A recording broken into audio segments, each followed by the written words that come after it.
So a matrix is a new mathematical object. Probably none of us have seen or talked about matrices before in any of our previous math classes. So we'll start very slow and very far at the beginning.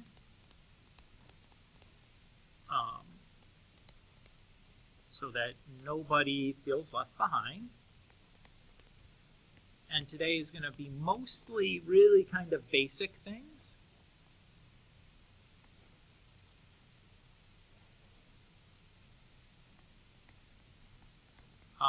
But that's okay, because again, this is brand spanking new for most of us. So we should be going slowly and carefully through this. So the first thing we're going to do is define something called a matrix. A matrix is a rectangular array of numbers.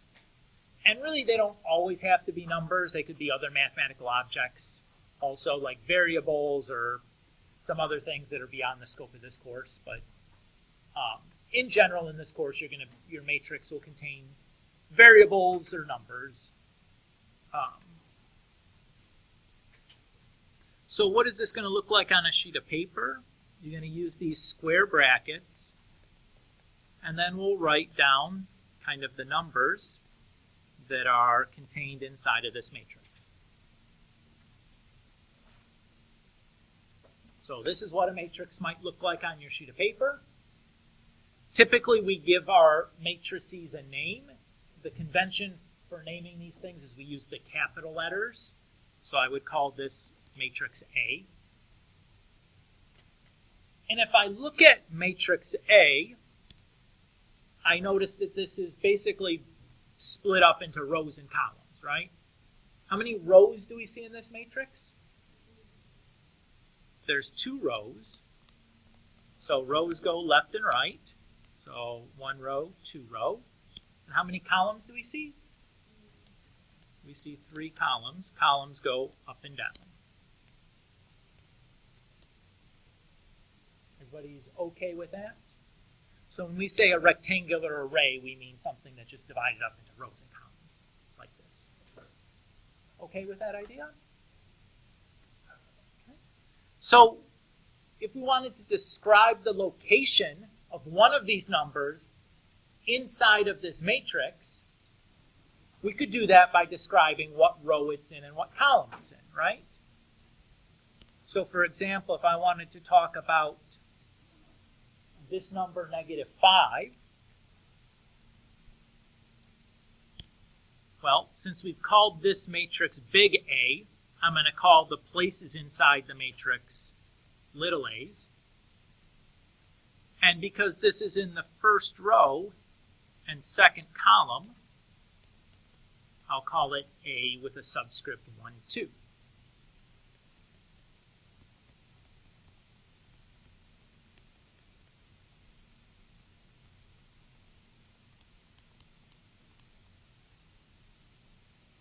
Everybody okay with that? So we use the lowercase letter a because the matrix itself is named with an uppercase letter A, so the letters match. And then the subscript is going to describe the location that we're looking at. So we do rows first, so we're in the first row, and then column second, we're in the second column. And we're always, always, always, always going to describe things this way.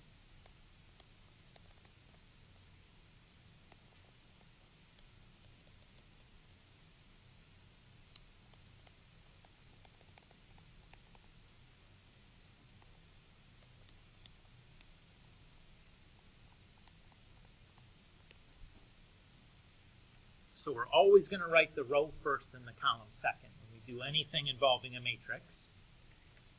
And the way I like to remember this is if you think back to like graphing points, when I describe an ordered pair, which coordinate is listed first? The x. And what direction do the x's describe? Left and right, correct? And then I list the y's, which describe up and down.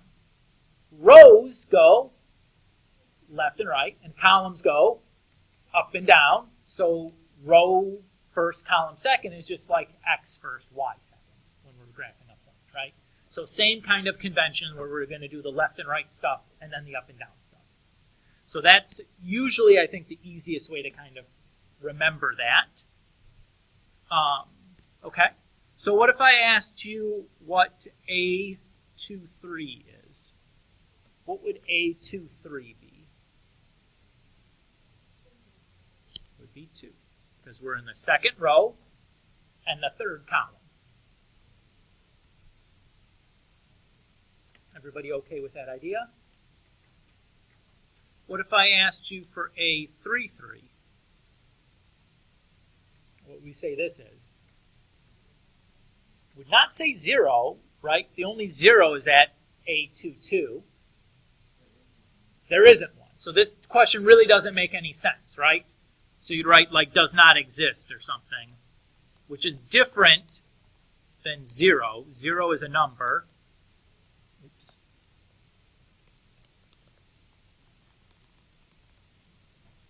If there just isn't something that is in that spot, because that isn't a spot,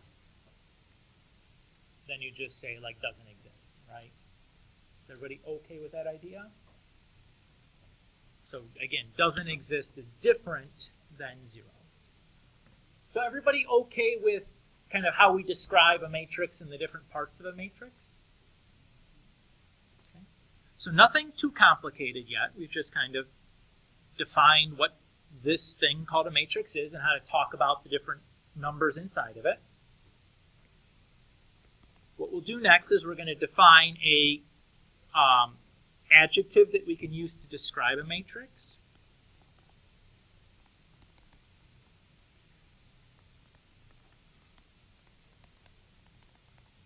So this is called the dimension of a matrix.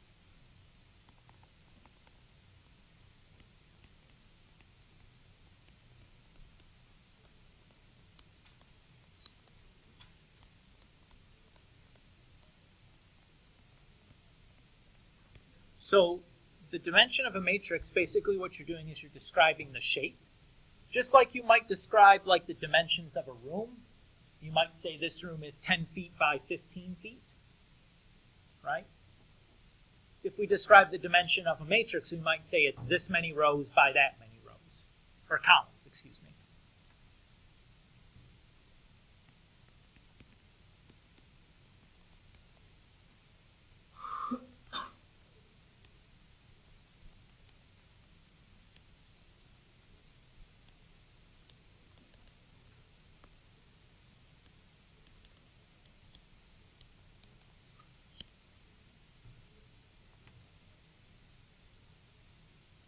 So if I have this matrix B that I've written here, and I want to talk about a dimension when I write dim of the matrix with the parentheses around the name of the matrix, what we're asking for is the dimension. So to write the dimension, we're just going to write the number of rows. How many rows does this have? 3 rows. And then we'll do like a x like you would do for a dimension, like a 2 by 4 or something. And then the number of columns is 2. So we'd say this matrix is 3 by 2. Everybody okay with that idea?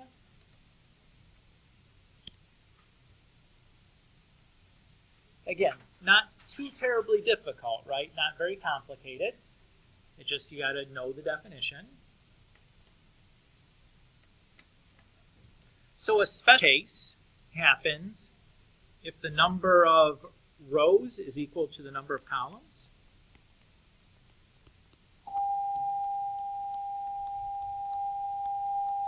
That seemed really long.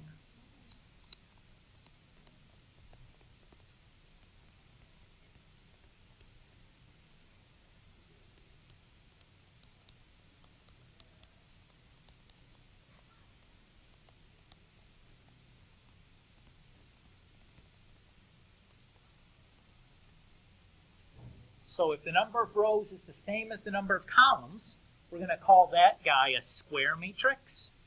And those are going to be important kind of later on. So So we will come back to that notion and use that term later next week. We probably still have a lesson or two before that starts coming up, but it's an important term. So for example, if I say I have this matrix C,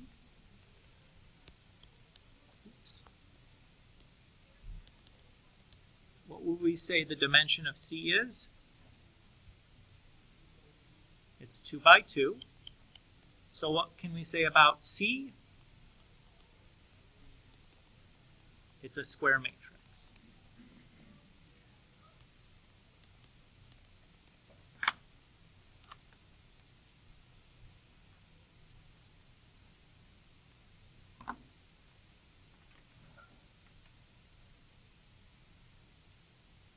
Everybody feel okay about dimension?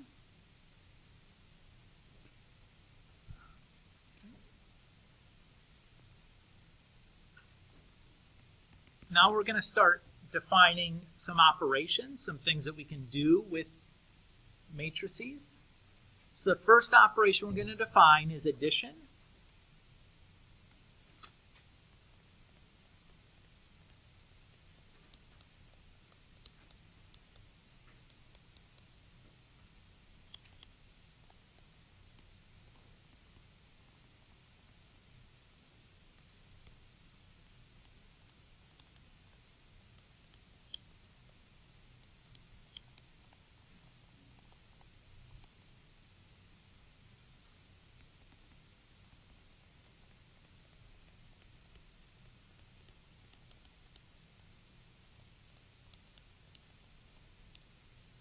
So the way that we're going to do this, to add two matrices together, we're just going to add their corresponding entries.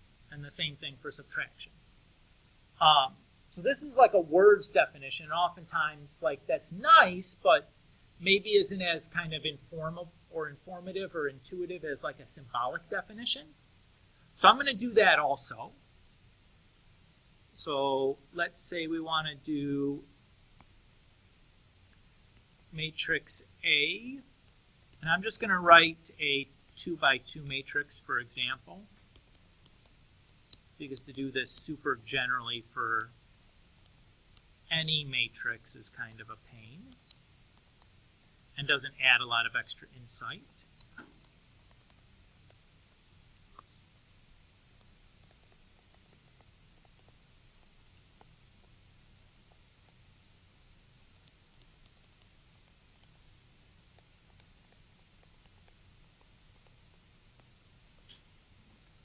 Yeah, Justin? Sure. So to add these two matrices together, what are we just doing? Yeah, we're just adding the things that are in the same spots together, right? That's basically all that's happening. How would this change for subtraction? Yeah, you'd be doing minuses instead of pluses, right? That's the only difference. Everything else would work exactly the same.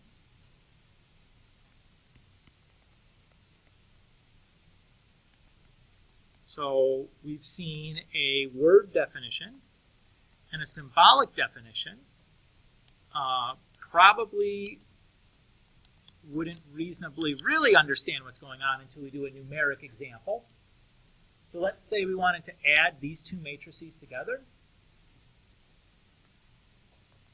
So to do that, if I apply my definition, I would do 2 plus 0, and then negative 3 plus negative 1, 4 plus 6, 1 plus 10, and when I simplify these, I'd end up with that. Zach?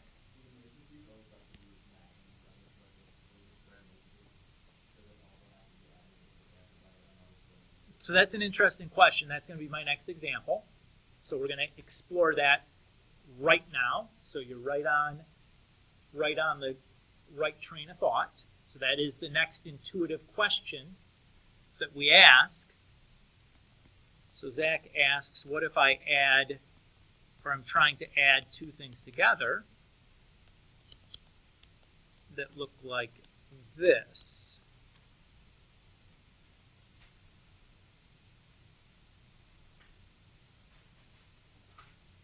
So how would we do something like that?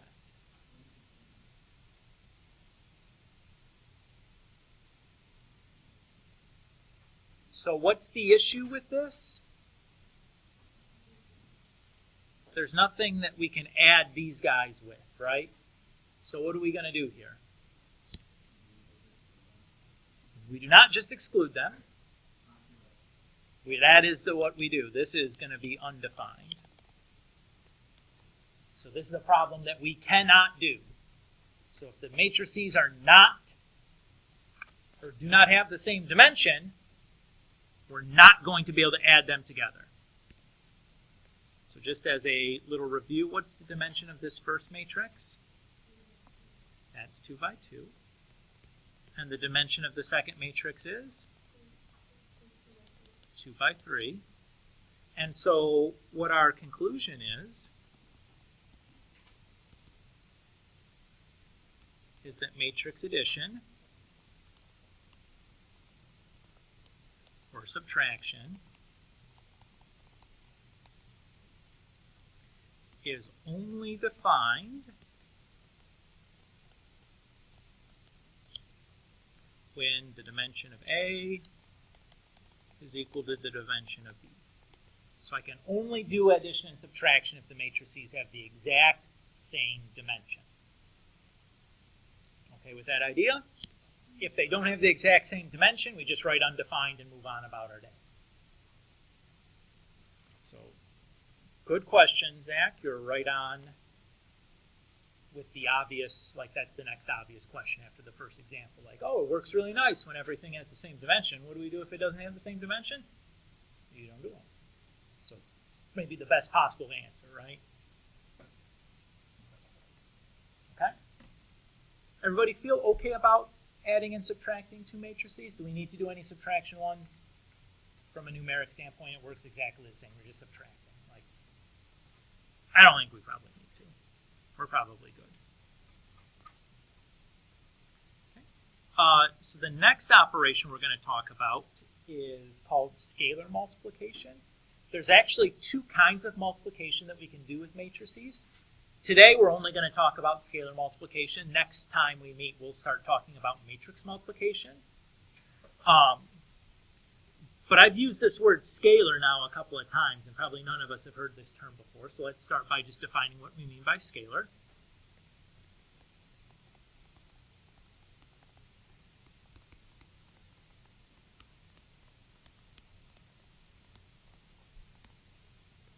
So scalar is just a real number.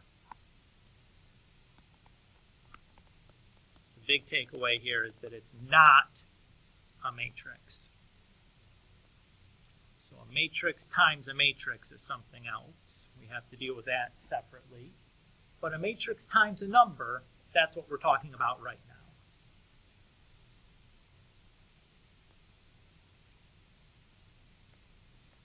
So if we talk then about scalar multiplication,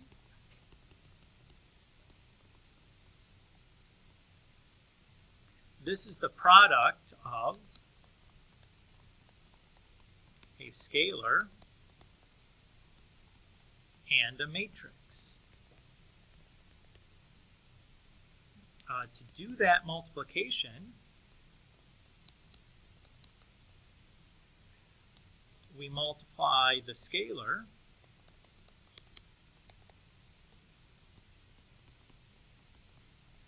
to each entry in the matrix.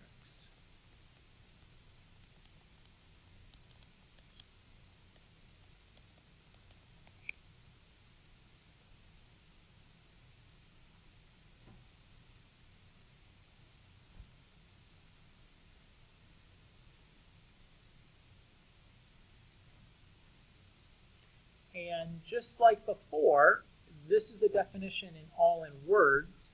Probably more helpful, though, to have this definition symbolically. So let's look at what that would be. So I'm going to use K for my scalar. and we use A to be my matrix. And specifically, the matrix that I'm talking about is going to be this square matrix. Again, like the matrix doesn't have to be square when you're doing scalar multiplication. I just picked something symbolic because to write it super general so the matrix can be any dimension is kind of complicated and doesn't really add any additional insight. Okay. So K times A is the same thing as just K times this matrix. And according to our definition in words, all I'm going to do is I'm going to multiply K to each of these entries.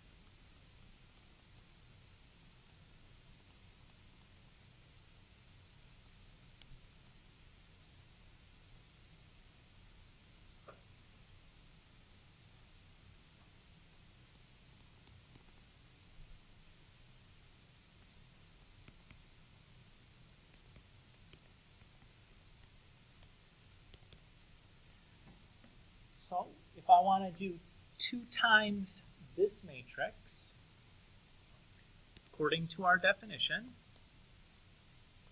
I'm just going to multiply the 2 to each one of my entries.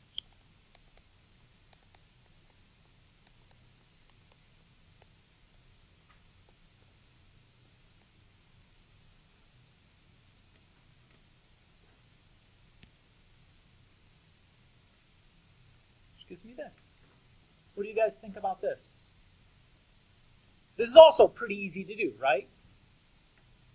Basically, the scalar just multiplies everything inside the matrix. That's easy, right? Nothing complicated about that. And these first 3 operations that we've talked about, addition, subtraction, and scalar multiplication, are all pretty computationally very easy things to do, right? They work exactly as we'd hoped they'd work. There's nothing surprising or tricky or complicated in any kind of way about dealing with any of those things. But before we move on and start talking about some of these other operations, we should talk a little bit about some properties for these operations that we have.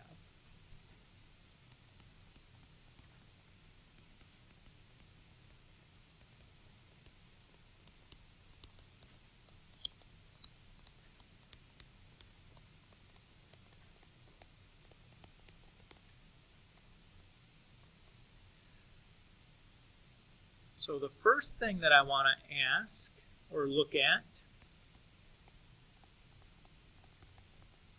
Ty? Yeah, of course.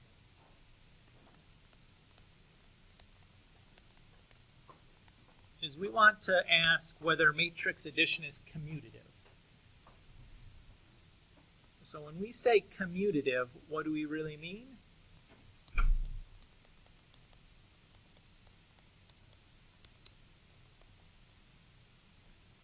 We want to know if the order matters when we're doing the addition. Is A plus B going to be the same thing as B plus A?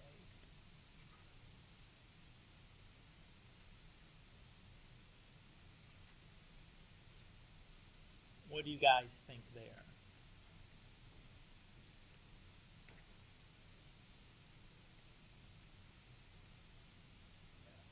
Yes, we think probably yes, and indeed it is yes. Let's look at why it's yes.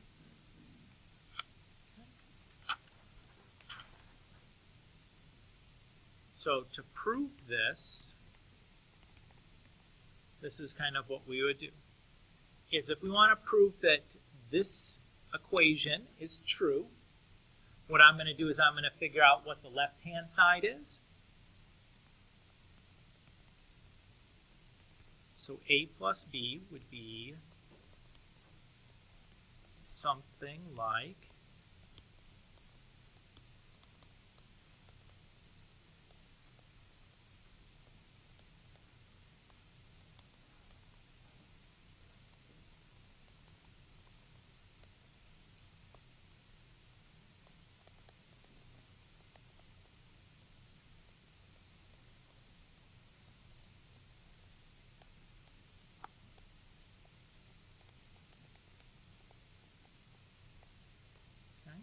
that's the left-hand side. And then I would look at the right-hand side.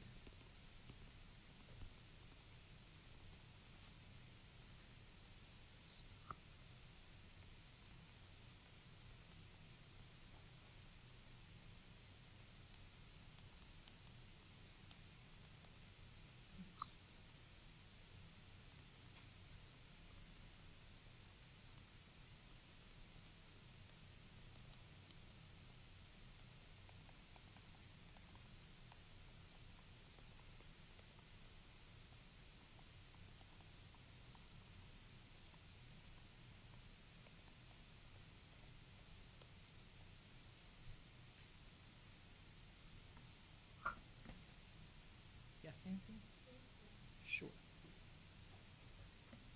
So that's what I would have.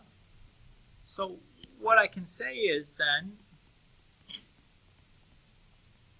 to show that A plus B equals B plus A, I would need to show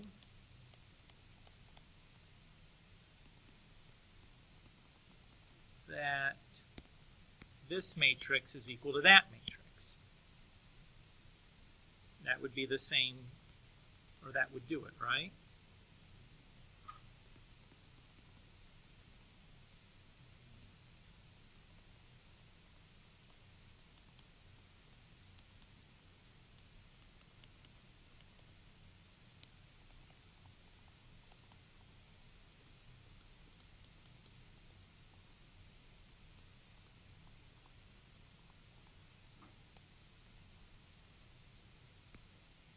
That's just like a little aside to myself.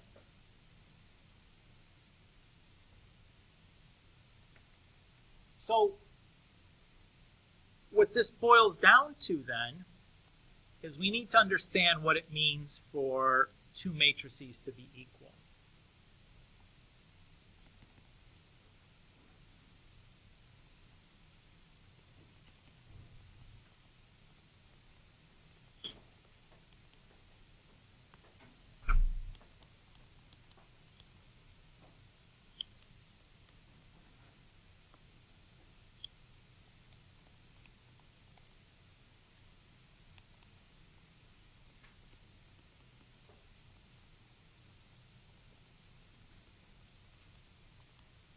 So what do we think we need to have for two matrices to be equal? There's two attributes we need to have in order for us to say that A and B are equal. So think about what equals kind of means and what two things that these matrices have to have in common in order for us to say that they're equal. Kaden? Good. So one thing for sure, they need to be the same dimension, right? They have to have the same number of columns and the same number of rows, for sure. And then, Tommy, what did you say? So by that, you mean that the entries are in the same places and have the same value, right? Okay. So what we'll say then is that each entry from matrix A is equal to the corresponding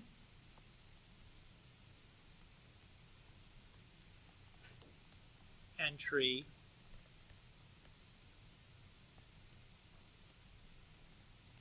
in matrix B.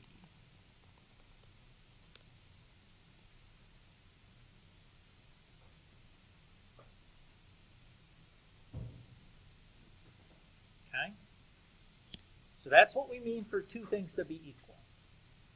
So let's go back and look at the two matrices that we're trying to compare. I guess I have them written right here also.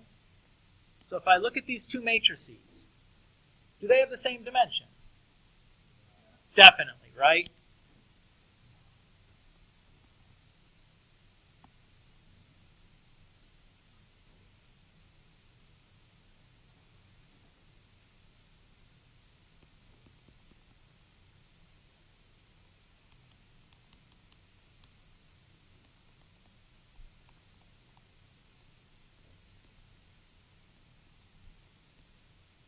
Okay? So, for the left-hand side to equal the right-hand side, we need the entries to be the same. So like A11 plus B11 has to equal B11 plus A11. A12 plus B12 has to equal B12 plus A12. A21 plus B21 has to equal B21 plus A21. And A22 plus B22 has to equal B22 plus A22. Right? If I know that those things are all equal, then we're done. So let's think about why these equations need to be equal. What are these little a's and little b's? What kind of mathematical object are these things? They're what? Or just numbers, right? They're just like real numbers. And are the real numbers commutative? Yeah. So this is true because the real numbers are commutative. So we're done. Basically what we're saying is that adding matrix A and matrix B boils down to just adding the real number entries from matrix A and matrix B. And since adding real numbers is commutative, the matrix addition will be commutative. Tommy? Sure. Now this technique that we used here should be looking very familiar. You did this kind of thing often in your geometry course last year when you proved things. One of your main tools when you proved like two things were congruent was you converted the congruence into equalities. You did some stuff based on what you know about the properties of equality. And then you translated that equality back into a congruence, right? You did that frequently in geometry. That was a common technique used to prove things. It was the same idea here. We took this matrix addition and translated it into real number addition. Was able to use our properties about real numbers and then took that result and translated it back into a matrix. Very similar, very common proof technique.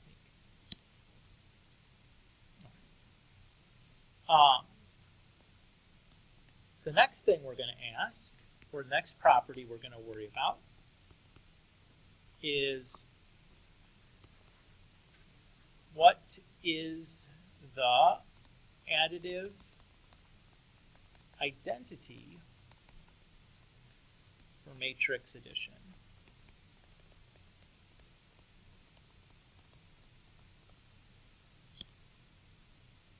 So when we say additive identity, we're looking for a special matrix.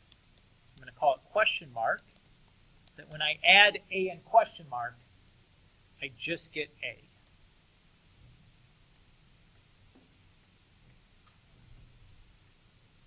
So we're trying to figure out what that matrix that I'm going to just refer to as question mark needs to look like. Well, one thing we should be able to say about question mark right away. What does the dimension of question mark need to be? Same as A.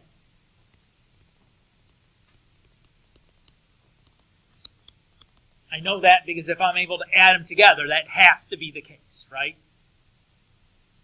Okay. What can I say about the entries inside of question mark? What numbers need to be inside of that matrix question mark?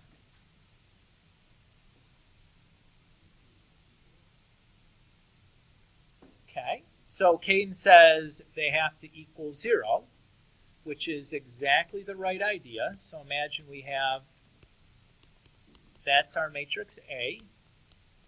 And if I add it to a matrix that has all zeros in it, we get back matrix A.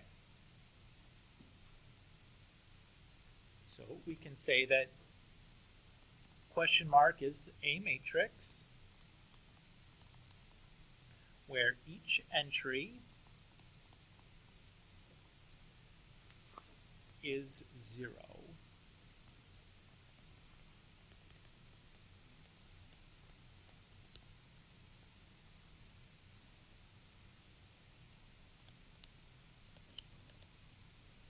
Sometimes we call this the zero matrix.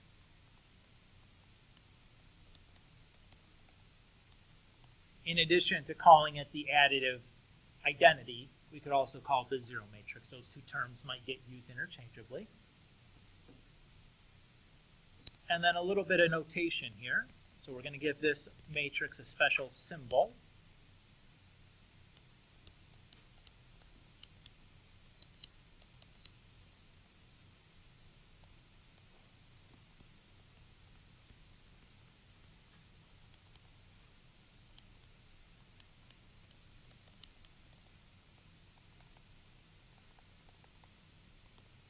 So we're going to use that letter O to represent the additive identity. So we can say A plus O equals A. Why do you think we chose the letter O to represent the additive identity?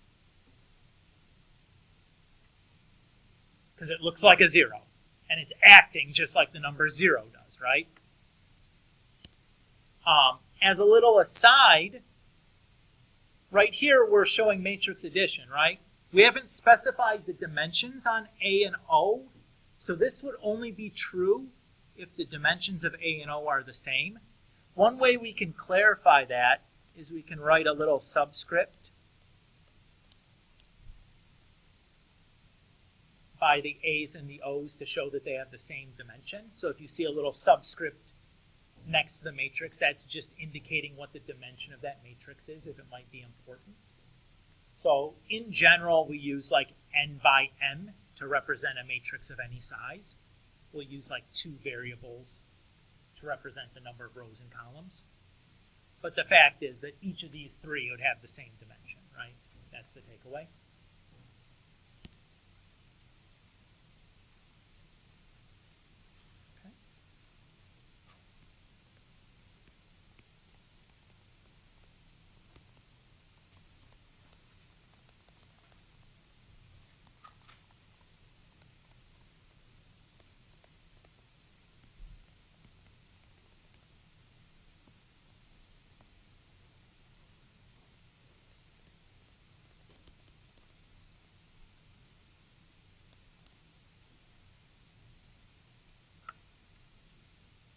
So the next question we're going to ask are, what do the additive inverses look like for matrix addition?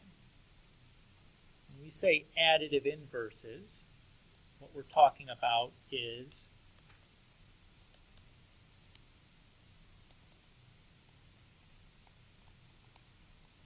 what do I have to add to matrix A to get the additive identity?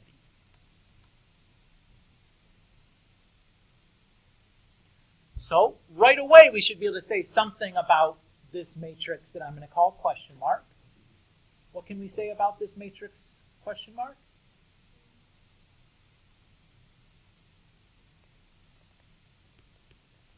Its dimension has to be the same as matrix A. That's a no-brainer, right? If it's not, we can't do the addition, so this problem doesn't even make sense. So what are the entries inside of question mark need to look like?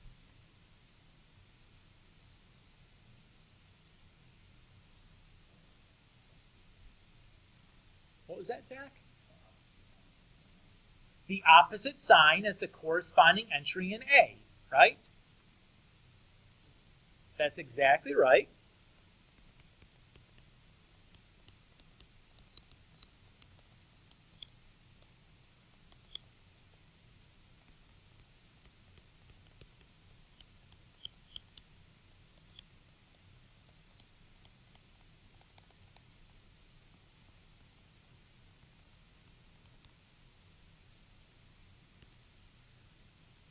So for example,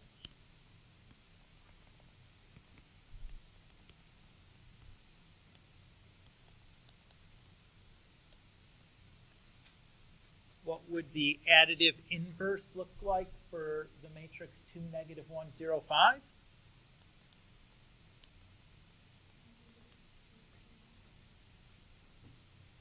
Because when I add that together, I get all zeros. Okay with that idea? So a little notation here.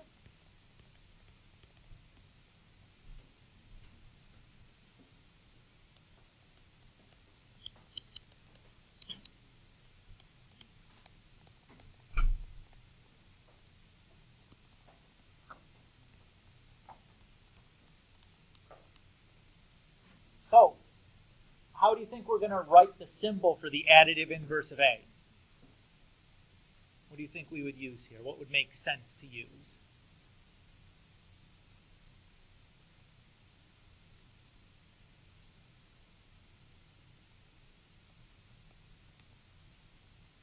How about we write it as negative A? Right? Keep in mind that when we write negative A, this is the same thing as the scalar multiplication problem. Negative 1 times A, which is going to do exactly what we had said in our verbal description, right? It's going to give us the opposite sign for each entry in A.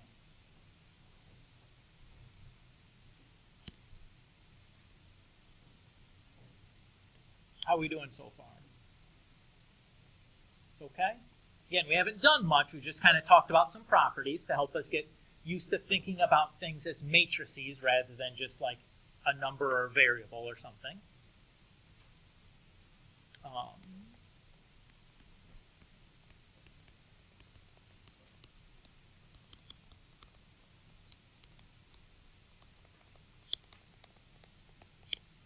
So the next thing we're going to ask is matrix addition associative.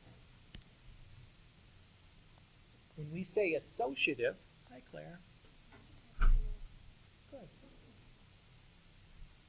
Juan, you're needed.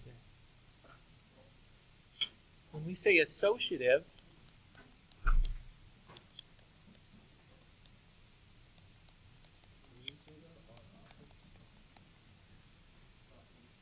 yeah, we're almost done. You should probably grab your stuff in case it takes a minute.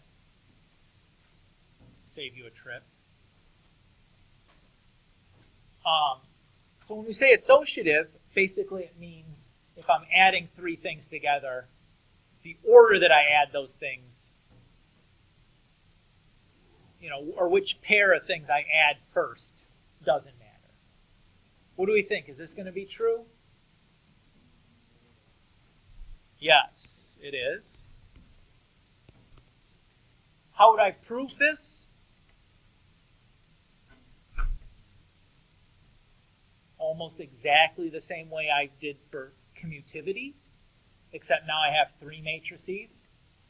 What property would I take advantage of in doing that? That the real numbers are also associative. We're not going to do the proof here because it's almost exactly the same except just longer and more writing, and I'm not really too interested in doing that. I think we got everything we needed to out of doing the first one. So we won't bother to prove that here, but it would work. The proof would work almost exactly the same as the previous one. Now let's talk about scalar multiplication.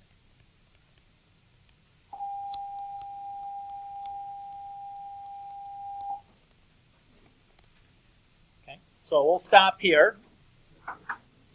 You guys can think